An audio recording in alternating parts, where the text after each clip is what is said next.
Bismillah ar-Rahman ar-Rahim. With the name of God, the most merciful, the most compassionate. Salamu alaikum, peace and blessings be with you all.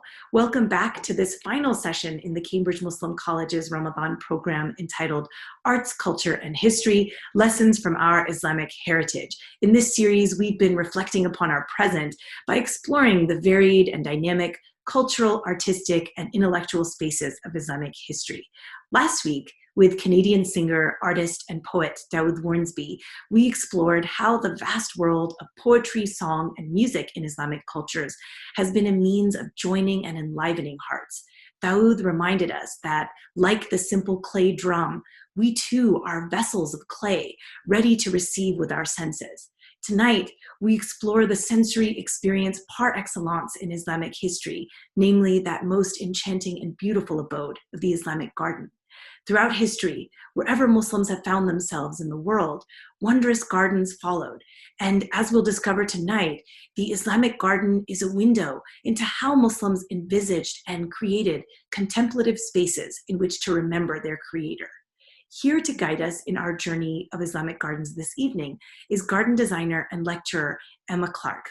Emma designs gardens with a fundamentally spiritual and holistic outlook, undertaking them for private clients and public institutions, both in the UK and abroad.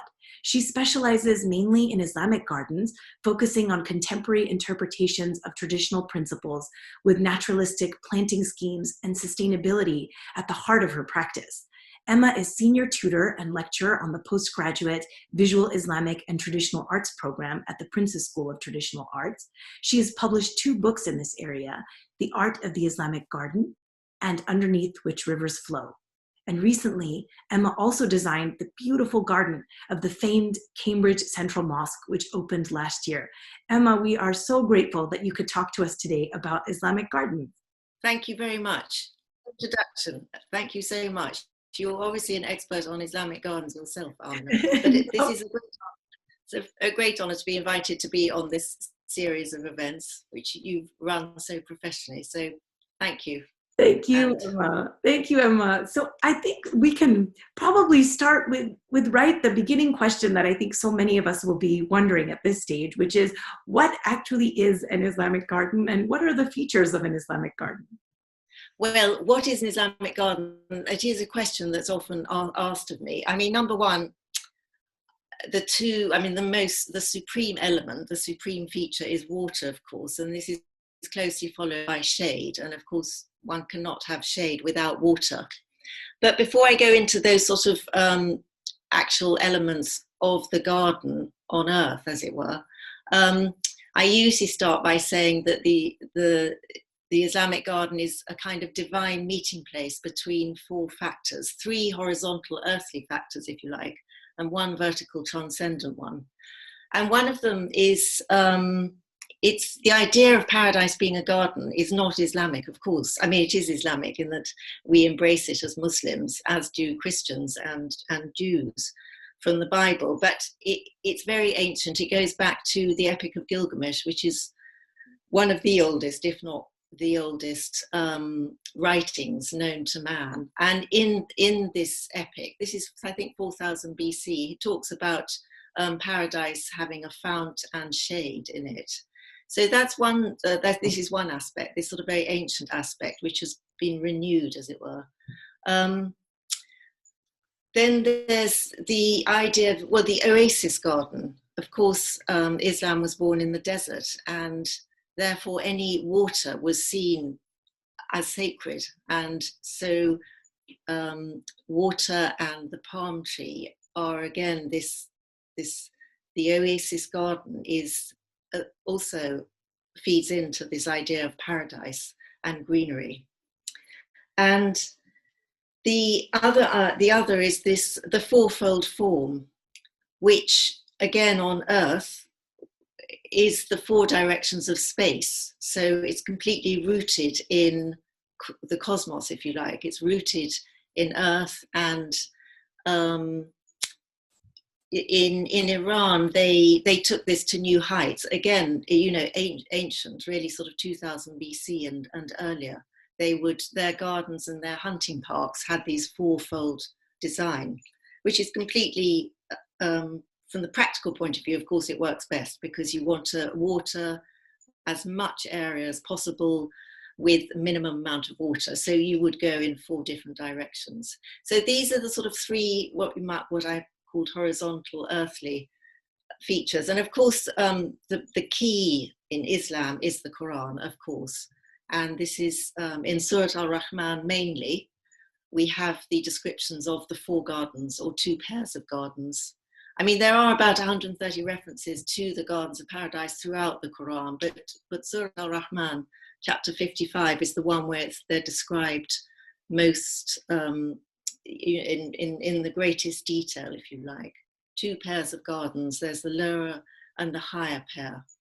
And this, of course, is to do with the symbolism, very profound symbolism related to these, which we probably won't go into a great deal here. I mean, I'll now go back to the earthly elements. So if you're making an Islamic garden on earth and you want to capture something of the Jannat al-Firdaus, this is the gardens of paradise. Jannat tajri min tahtiha al-anhar, gardens underneath which rivers flow. This is the phrase which is most often repeated.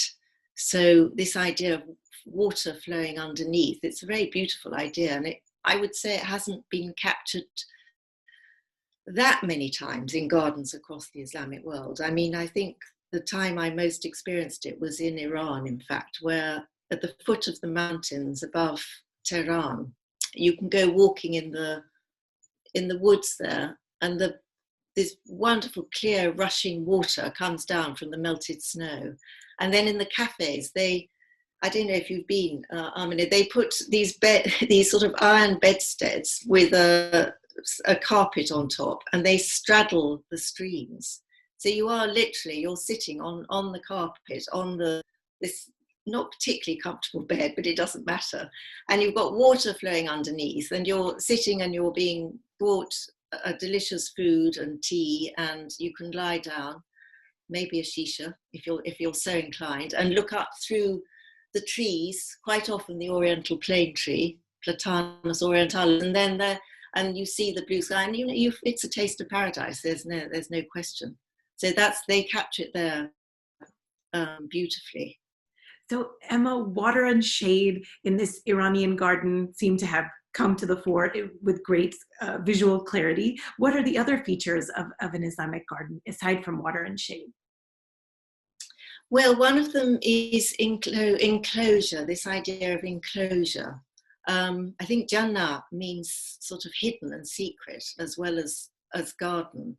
And it arises from practical reasons, because if you're in the desert, you want to sort of delineate your interior space, which is going to be nurtured by water and shade, and you want to grow some beautiful lush planting. It's such a contrast to the heat and the dryness without. So this idea of enclosure is to keep that out, and then to keep the beautiful abundancy of greenery and flowing water within.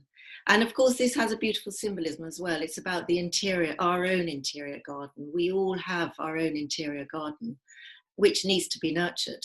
And, the outside garden needs to be nurtured with our tending it, paying it due respect and tender, loving care, and pruning it, for example, and weeding it. And at the same time, you could say that our interior garden needs a little bit of pruning and feeding, nurturing. So the outside garden needs nurturing with water and with compost. We can be very literal here. And the interior garden needs to be nurtured by the remembrance of God.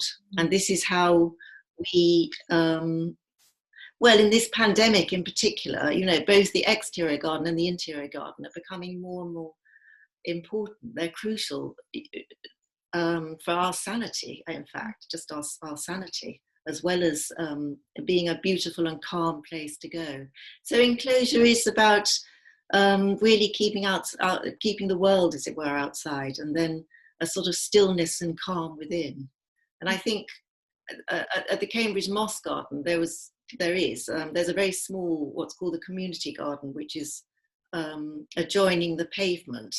There's a bus stop right in front of the mosque, which has a lovely view, because you can sit waiting for your bus, and then you look directly through into the gardens of the mosque. And the idea really was to have a quiet space to calm yourself from, your daily commute or whatever before you go in to pray. So in addition to the enclosure, you said water and shade, enclosure, and the two others. Plenty more. Well, in fact, talking about the mosque, it's this relationship with architecture. I've noticed that the relationship with architecture in Islamic gardens is probably greater than almost any other gardening tradition. I'm sure somebody might argue with me here, but there is, I think, it's because of the heat. Mostly the Islamic world is in countries which are hot, and therefore shade is extremely important. So if you look at Iranian gardens like the Baghi Fin, or I'm trying to think, around Isfahan, the Shalimar Gardens in Pakistan, Lahore. I mean, even the Taj Mahal. You have this relationship with the building, and the building might be, in the case of the Taj Mahal, of course, it's a mausoleum, and the Mausoleum Gardens are usually either. The mausoleum itself is usually at the center of the garden, although at the Taj Mahal, of course, it has this exception that it's at the head of the garden, and on the other side is the river. And there's no question that this relationship with the Chahar Bagh, the fourfold, we talked about the four gardens at the beginning, because they come from the four directions of space. So the Chahar Bagh, which is another, it's sort of a crucial, it's not an element so much, it's a type of garden. And I would say that it's the most well-known of the Islamic gardens. I mean, Chahar means four in Persian, in Farsi, and Bagh means garden. So I think the Iranians would say this is a good reason for saying that actually the origin of is from Iran. But Chahar Bagh is four gardens, and I often talk about creating a Chahar Bagh, which is a reflection of the four gardens, the two pairs of gardens, which are described in Surah Al-Rahman.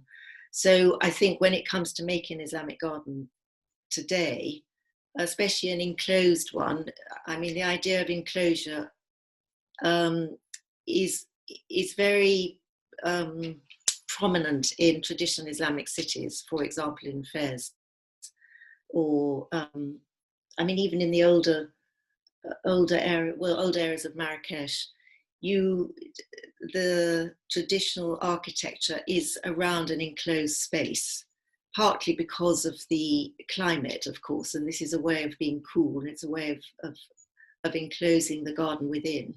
But also, interestingly, it's a huge parallel with medieval gardens here in this country. I'm in England. And in Cambridge, of course, and Oxford and Cambridge, you've got the great quadrangles. So these are, in a sense, a kind of Chahar Bagh, like the cloister gardens of the great cathedrals, like Salisbury or Westminster Abbey. So you've got this four surrounding the inner garden, which quite often has a fountain. I mean, in the Islamic garden, it would ideally always have a fountain, because again, the descriptions in Surah Al-Rahman talk about each of the four gardens having a fountain. It also talks about the four rivers, of course, flowing from the center, and the four rivers of paradise, which are in Islam the river of water, milk, honey, and wine. These are all highly symbolic and probably relate to the purity of the soul, and they relate to the closeness to the divine.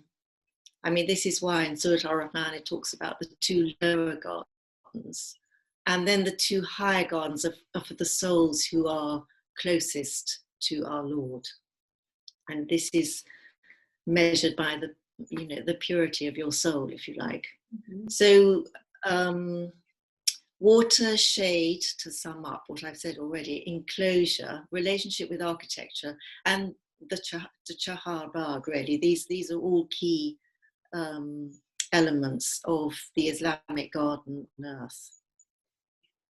So this raises so many interesting things about the relationship between, you've touched on it already, the relationship between the garden and Islamic spirituality. It seems like there's a very firm connection here. Can you maybe talk a little bit about why gardens have been so important in Islamic spirituality? Well, I think this idea of them being paradise, and actually I talked for rivers. I mean, interestingly, this goes back to the Bible, and in Genesis, it says that, from the, talks about the four rivers coming from a fountain. It's very, I wanted to emphasize that it's not just Islamic, that it's not completely universal, but it's certainly true to the three Abrahamic religions. But it's a whole new level. And I think, and the idea of green in the descriptions of the gardens in the Qur'an, green is such an important color. And I mean, I was reading somebody once who said, imagine if, I'm looking now towards my own tiny little garden, a lot of green. Green is more important than color, really. I mean, I would say that if you're creating an Islamic garden, water, green, shade are all essential. Although color, different hues are mentioned over and over again in the Quran, I think it's these other elements which come first. And also scent is another element which comes first. Comes as well. But the spirituality in the garden, I think it's completely key, and it just goes back to where do we come from and where are we going? We come from God, and unto God do we return. It's a garden that we came from. The Garden of Eden is the garden of paradise, and we come as pure, innocent human beings.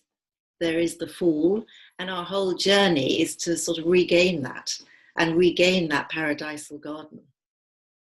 And that's, and so everything in the garden it's a taste of paradise, if you like, but it's a reflection of the paradise. And I think, we all love gardens for so many different reasons.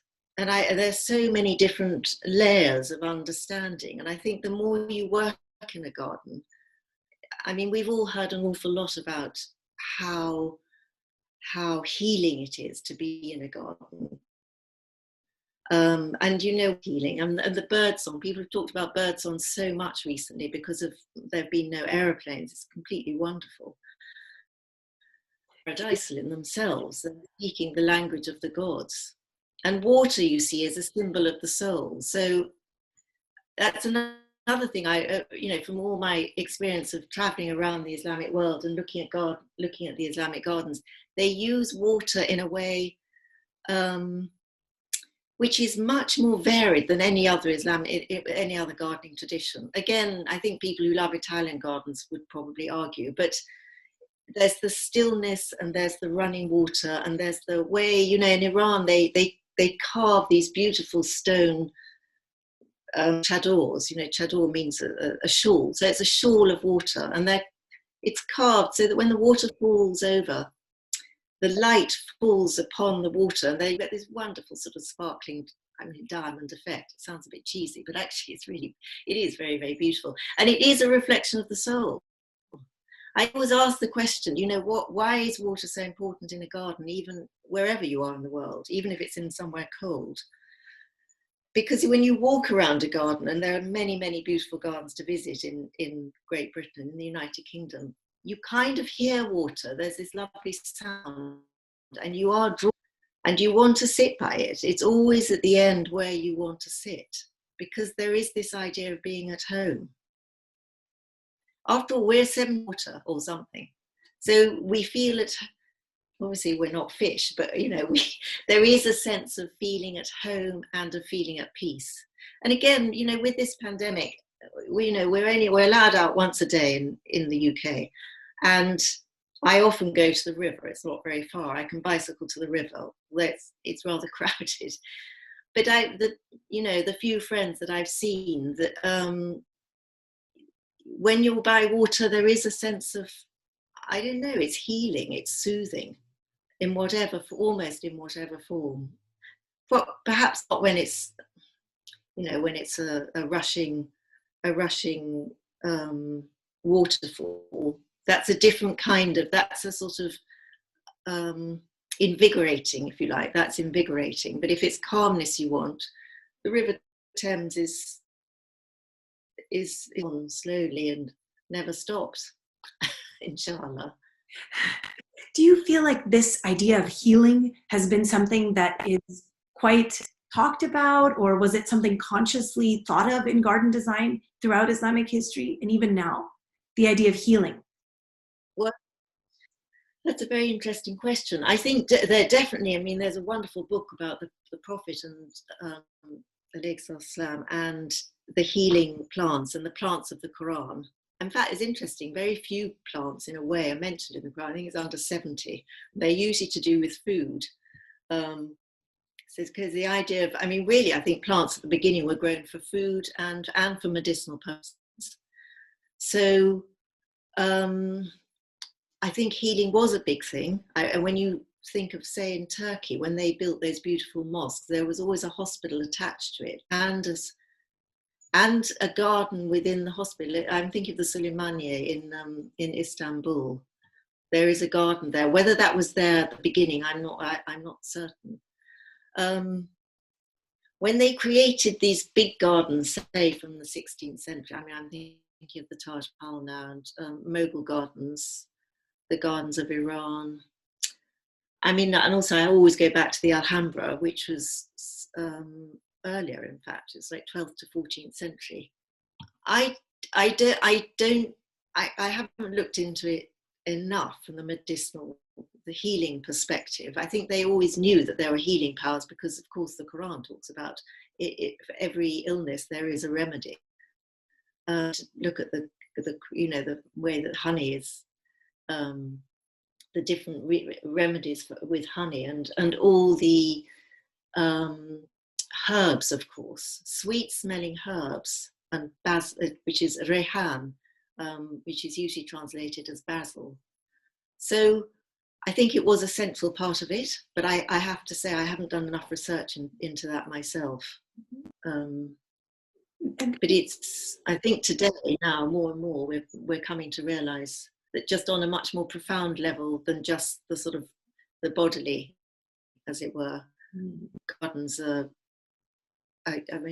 crucial to our well-being. There's a new book that's come out actually called The Well-Gardened Mind, which is all about the importance of plants for sanity, really. I mean, the person who's involved in it is creating a garden particularly for people with mental illness.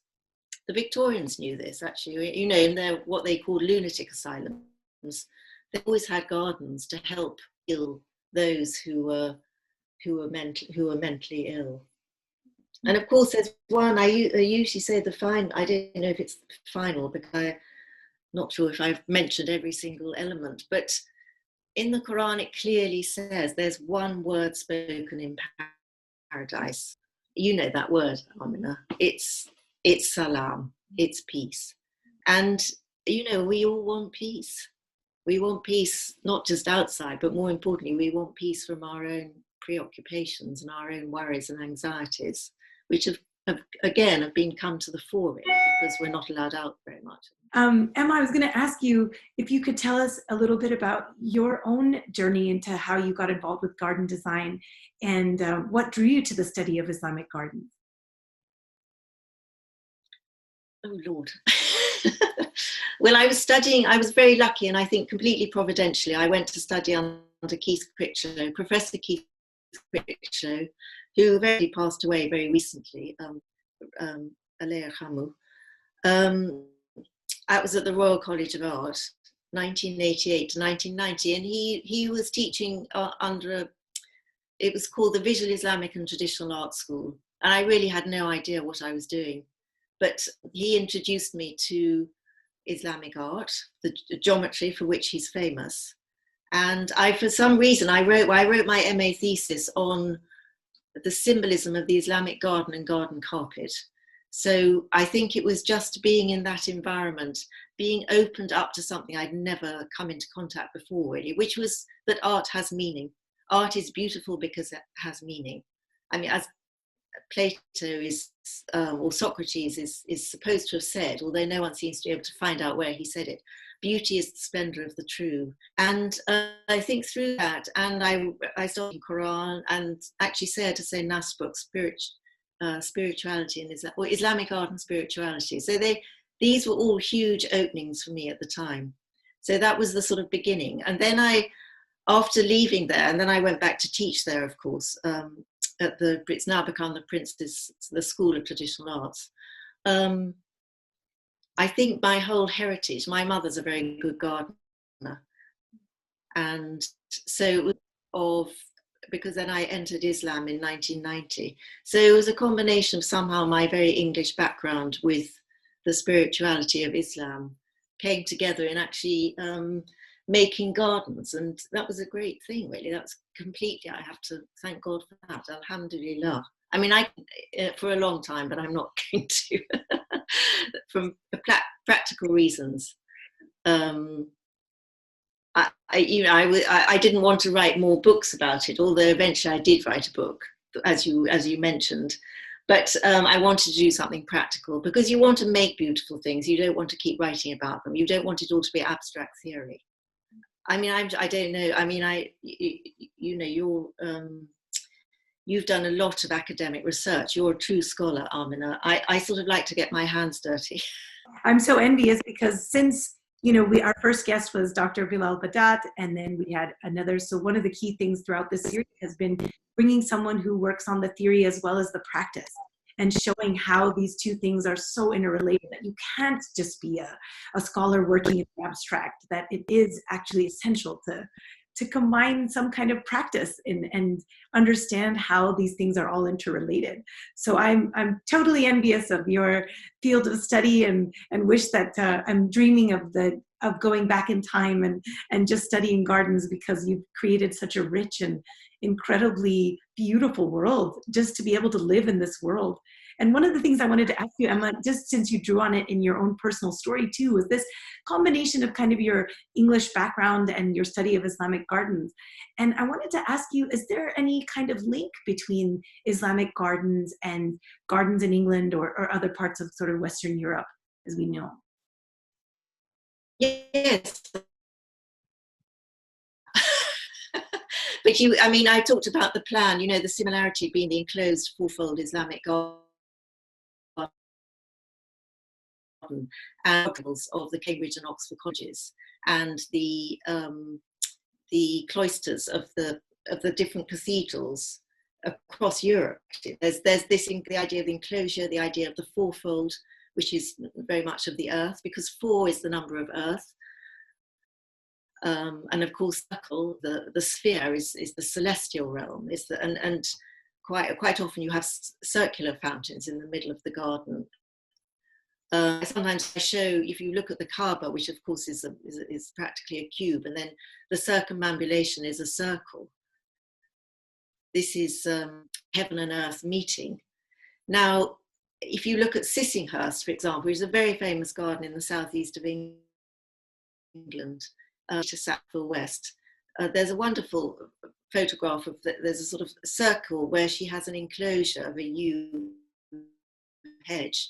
And next to that, there's a walled enclosure, which is fourfold, and it's a fourfold design. So there's a geometry, because geometry is in Islamic art and in the garden. There's a rigor, if you like, with the geometry, but then there's this very abundant planting.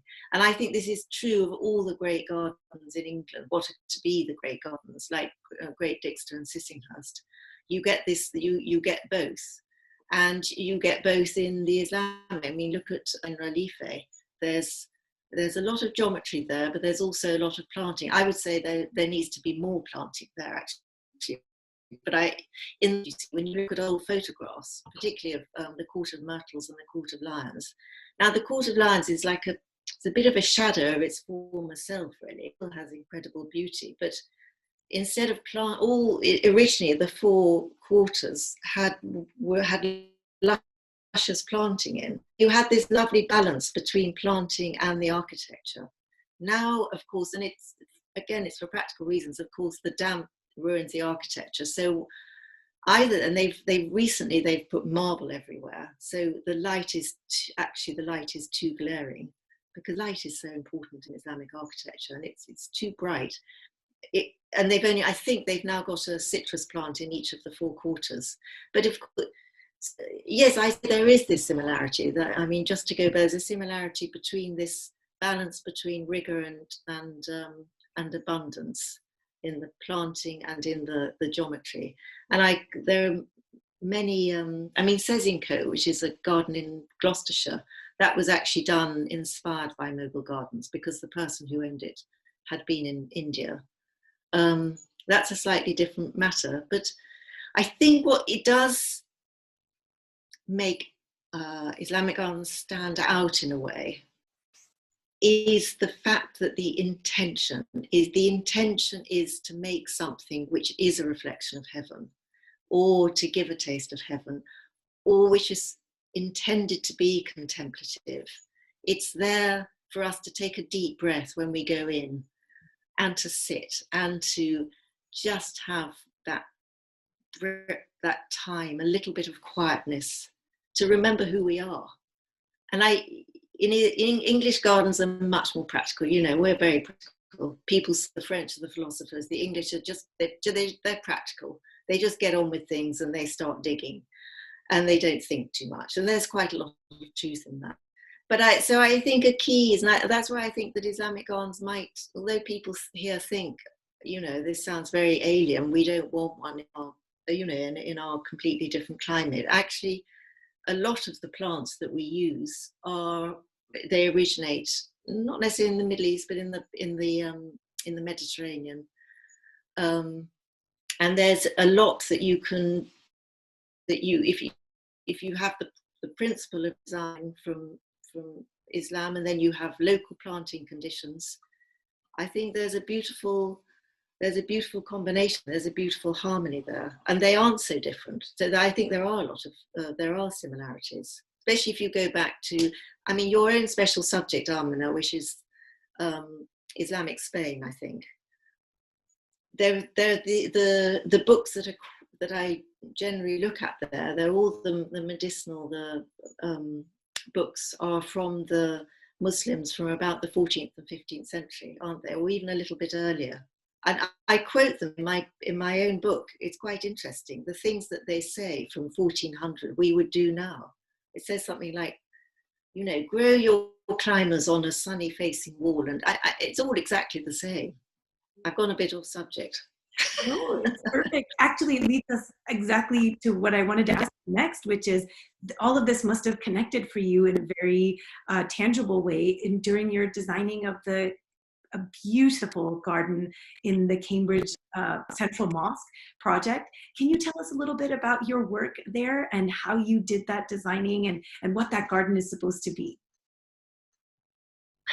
Yes, it's a small garden, so it's very kind of you to say it's beautiful. It's just a sort of taste, because it was quite a small plot, and they had to build almost as big a mosque as possible in order to house the worshippers, because there are a lot of Muslims in Cambridge now, and they wanted an eco mosque and a mosque which would fit in with the surroundings. This is something which I do emphasize again and again with design, is the context is so important.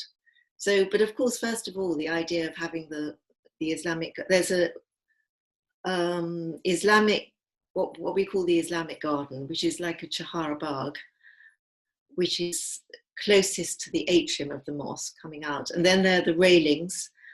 And then you have what's called the community garden that I mentioned before, with the bus stop just on the pavement, which is really 4 large planting beds. So in those, we've put 4 fastigiate betula, fastigiate birch, because there was it's called the community garden because there was a very small garden there which was looked after by the local gardening community, and there used to be a birch, so we wanted to sort of honour that and give them something that they were fond of. But we've chosen the fastigiate form, which is the columnar form, in order to sort of hark back to the Islamic gardens across the Islamic world. I mean, particularly we're in Turkey and actually all over the southern Mediterranean, the cypress tree, which is sometimes a bit tricky growing it in England. So, and in any case, we wanted the birch. So we've got 4 columnar birches there, surrounded by quite mixed Mediterranean planting, a lot of teucrium, which has been fantastic, lovely blue flowers with a slightly little grey leaf, a lot of rosemary. We also wanted to have quite a lot of herbs. And then, and always a sort of mixture between evergreen and perennial and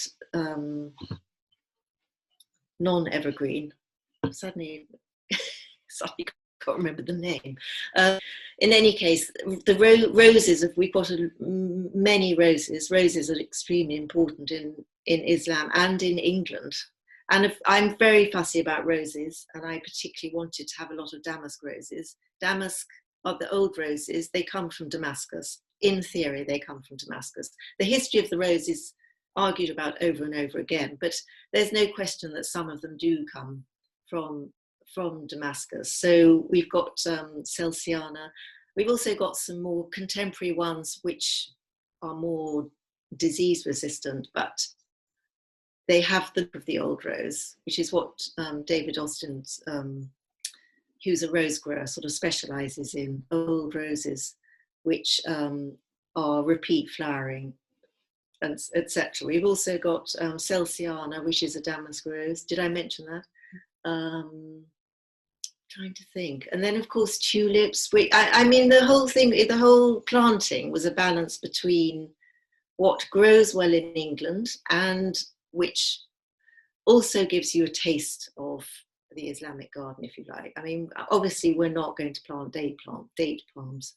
And it's nice to have fruit. So we planted 8 crabapple trees in each of the 8 beds.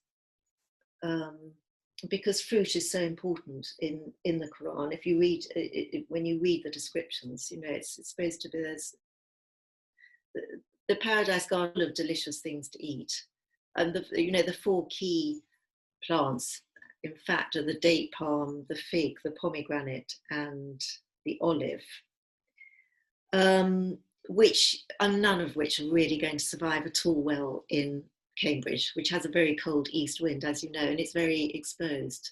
So we just went for things which would survive and look good, and which are also true to England. We need to have as I say, we need to have this balance, and we've got, as I wanted it to be more enclosed. We had to open up for several sort of practical reasons, like access, health and safety, and access for fire engines and all that kind of thing.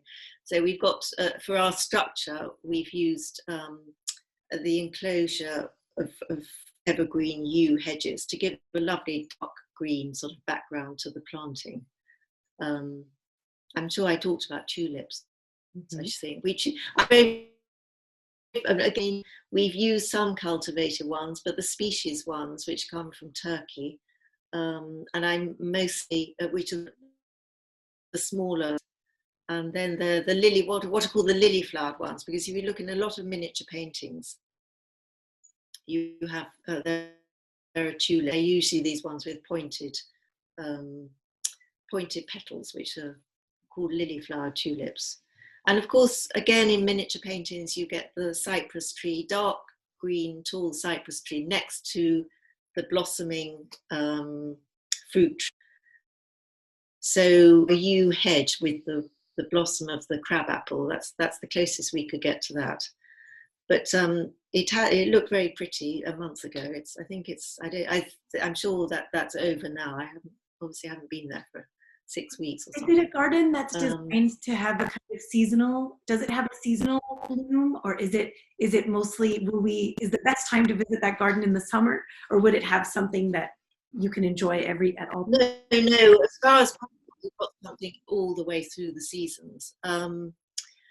Thank you for reminding me. Yes, I mean we've had tulips and other sort of really, I think, different types of snowdrops. Roses, anemones, hellebores we've had for the early spring.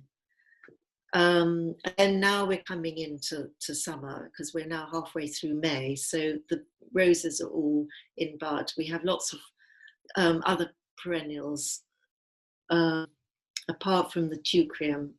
Emma, what was the feel you were going for in this garden? What were you trying to create?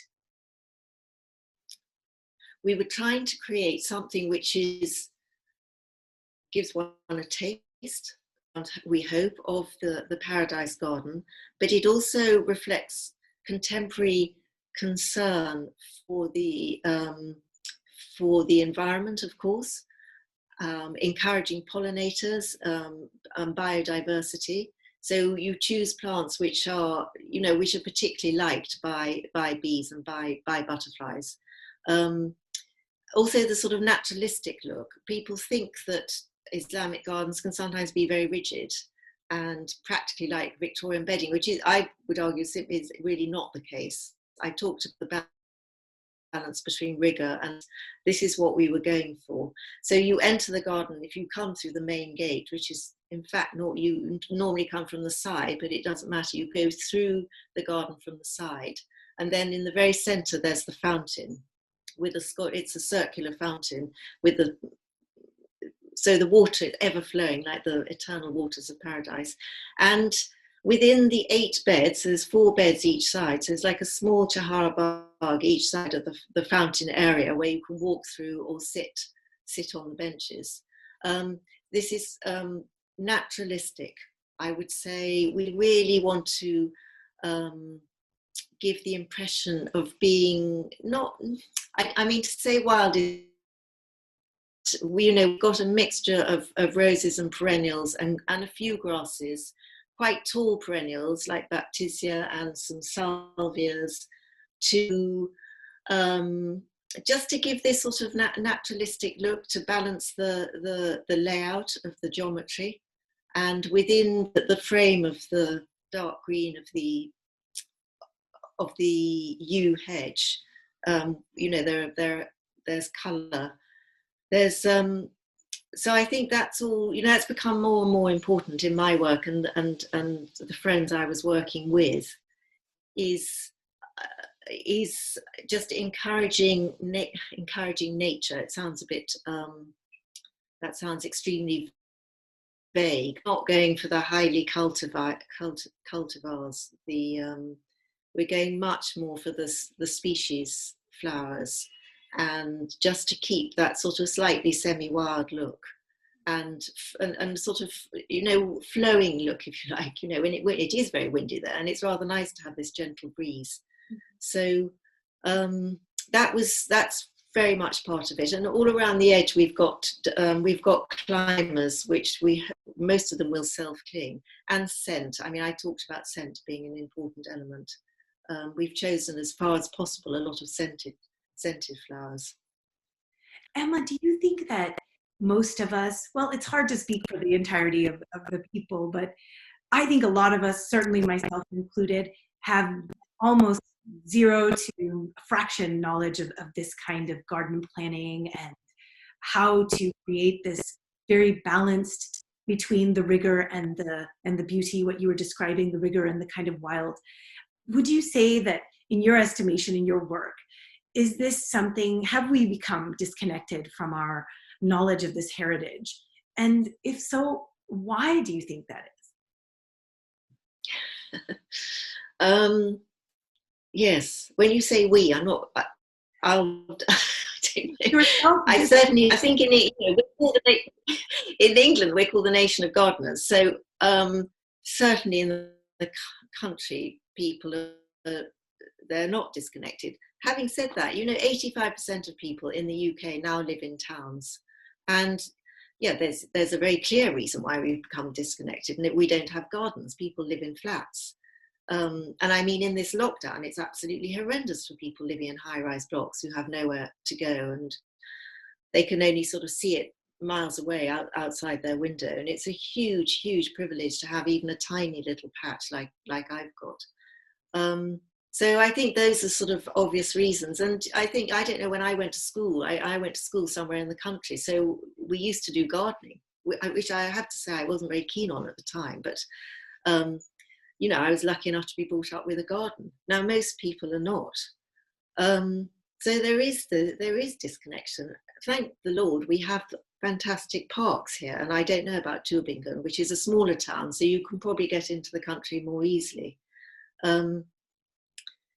I think the disconnection is for very obvious reasons. We live in industrial, mechanical, technological society, and children are brought up not to run around outside, but to look on their iPads.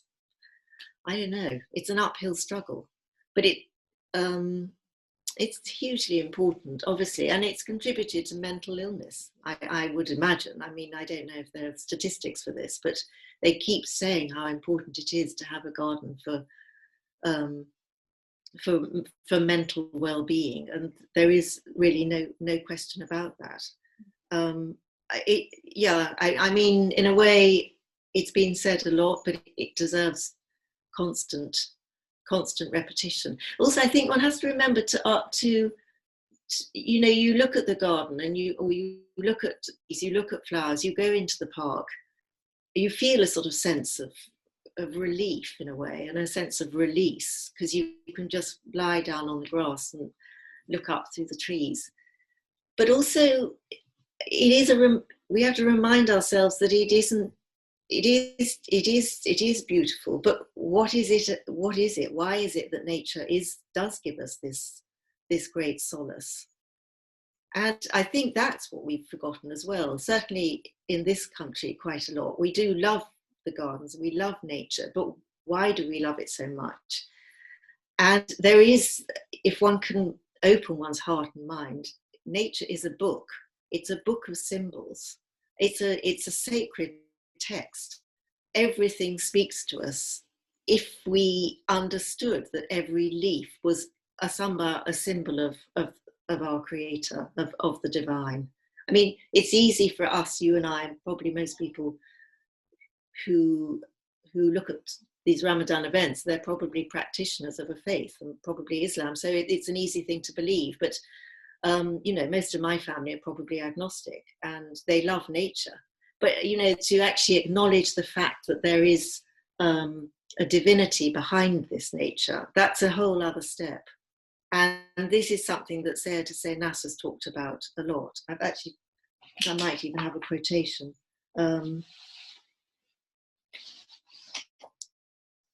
Daydreaming, if we think we can solve the problems of the environment through social and physical dimensions only. He says there'll be no long-lasting results unless we also pay attention to the spiritual environment and to our own spiritual natures. And I think that really is key for now and for for any future that we may have in this world, God willing, inshallah. They talk about sustainability all the time. Who is the great sustainer? What do you think we can do to promote more gardens in our mosques, especially in Britain and other parts of Europe and North America? Well, that's interesting too, because you'll find some people, historians, saying that gardens have got really nothing to do with traditional mosques. And actually, you've probably travelled a lot yourself. You don't normally associate gardens necessarily with mosques. I think Turkey is probably one of the few places where if you go and visit the mosque, say in Istanbul and elsewhere, where they have a kind of garden outside, and then mausoleums do, like in Konya. It's a lovely garden surrounding Rumi's tomb there. And of course, these great mausoleums in Mughal India, there's a garden attached. What can we do to encourage it? I think you have to educate those who are building the mosques. You know, there's the whole thing about patrons. Patrons in the past will somehow seem to have slightly better idea of what is truly beautiful, if I might make such a generalized statement. So anyone who's built, you know, there are thousands of mosques apparently in the UK, but not one of them, well, I better be careful here. You know, people, they don't have money. They build, you know, it's kind of press button architecture, and there's no space. What can we do? You need a lot of money, I'm afraid. I mean, I'm sorry. I'm really sorry to say that. But, you know, Tim Winter, Abdul Hakim Murad, has done an incredible job at Cambridge, and he raised the funds and he made sure at least that there was a space for a small garden at the front. And, you know, I think it's been a huge, I mean, I'm not saying the garden's been a success, but the whole venture has been a great success, because he knows about the history of traditional Islamic art and architecture, and he knows the importance also of the garden. So therefore, if you've got one person leading it who knows about this, then that's going to have a huge input on the whole construction and the whole achievement at the end. So I think if more and more people could be actually model themselves on him, or just on an understanding and knowledge of what it really means to have this beauty, the importance of it. It's not something superficial. You find some people say, well, it doesn't really matter. It doesn't matter at all. You know, we just need to put this up and have as much space as possible. So I think education, Amina, is that what educating the patron, which is what the Cambridge Muslim College is all about, in fact. It's educating Muslims particularly, isn't it, about their own culture. And that's hugely important. If we could step even back out of Cambridge a bit more, and just if I could ask you about the kind of recent maybe discovery is too vague, but the kind of recent interest in plants and trees in particular as having been increasingly shown to have extraordinarily complex and emotional centers, as well as kind of social networks between them. And without, you know, confusing ourselves with the science of it all, do you get a sense that this is a case in your work with plants? Have you gotten a sense that there is an extraordinary world all around us that if we just listen, we might hear something special? Yes, that's beautifully put. Well, I'm keep looking towards the garden, thinking which ones do I speak to the most of the plants. I think, you know, I mean, you've experienced this, and probably most people who listen to this will know how much it sort of calms your emotions, if you like, just being with trees. And let's talk about trees in particular. I mean, I showed this book before to you, and this talks about the hidden life of trees and the social networks and how they look after each other through their roots, and the fungi, the importance of fungi, of course. I don't know a lot about it myself. I just know from an intuitive and from a sort of maybe a spiritual and an emotional, my own personal experience of feeling at peace when I go for long walks. And that's probably what I'm missing most now in my small flat in West London, is not having the wide open spaces. It becomes a real longing, that the wide open space and just nature which hasn't been sort of tamed, if you like. So there are many levels, and I think there's an awful lot we don't know, and there are many people doing research on this, on the interaction between trees themselves, just the whole interconnectedness. I mean, the central message of the Qur'an is divine unity. We are part of nature, or we are nature. So Emma, as a way of kind of concluding our conversation, maybe if you wouldn't mind telling us, and I know this is an impossible question for somebody in this field, but can you tell us maybe what is your or even just today, what is your favorite Islamic garden that you've ever been in and traveled to? What is the one that really speaks to you and stands out to you that you would think this is among my top favorites?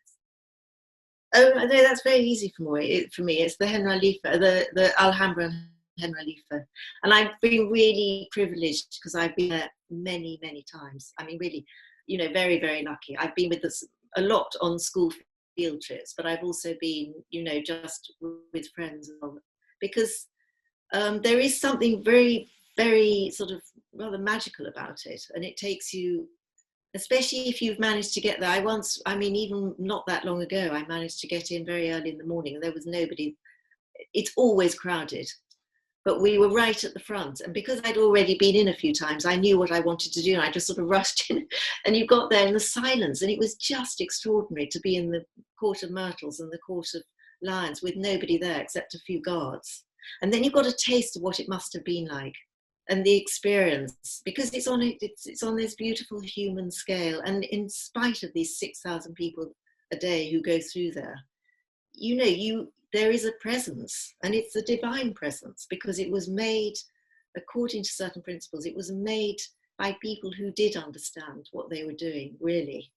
So, if anyone, I mean, obviously, no one can visit at the moment, but I would like to go, but I'd like to do some planting there because I think their planting could do with a little bit of improvement. But it's a beautiful combination of water. They've got the exact right flow of water, which is very important. It's supposed to murmur, the water, when it comes out of the fountain, and it murmurs. It's got so many beautiful fountains there and rills. And Thank you, Emma. I'm not going to name any others. No, Emma, you have given us such a comprehensive overview of Islamic gardens and brought up so many helpful ways of connecting past and present. You've shown us how the Quranic imagery of the garden is at the heart of garden design in Muslim history. And while clear principles of design appear to be uniform across the Muslim world, they manifest in infinitely varied ways. And this reiterates a key point that's come up throughout this series about the unfolding of the Islamic tradition across all spheres and the continual interplay of unity and diversity. I'm also so grateful to you for reminding us how much we lose when we pigeonhole Islamic gardens into a study of ornament and architecture as opposed to an integral feature of the vivid and vibrant ways in which Muslims imbued meaning and signposts to the divine in their built world. And what you've shown us, the garden is not adjunct or superfluous, but at the heart of Muslim habitation of spaces.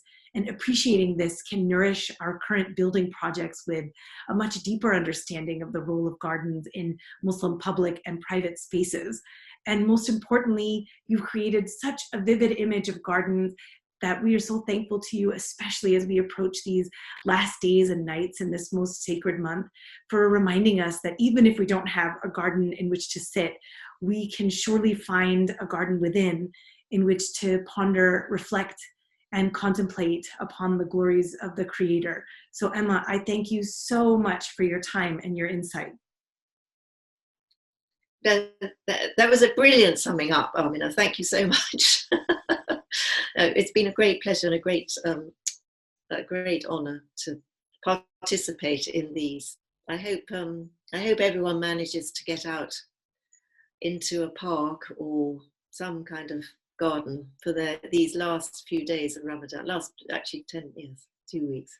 Oh, I hope so. Truly, that would be a wonderful gift for us all. So that concludes our program this Ramadan. And as we part, I want to encourage you to please donate generously to the Cambridge Muslim College to help the college carry on with its tremendous work.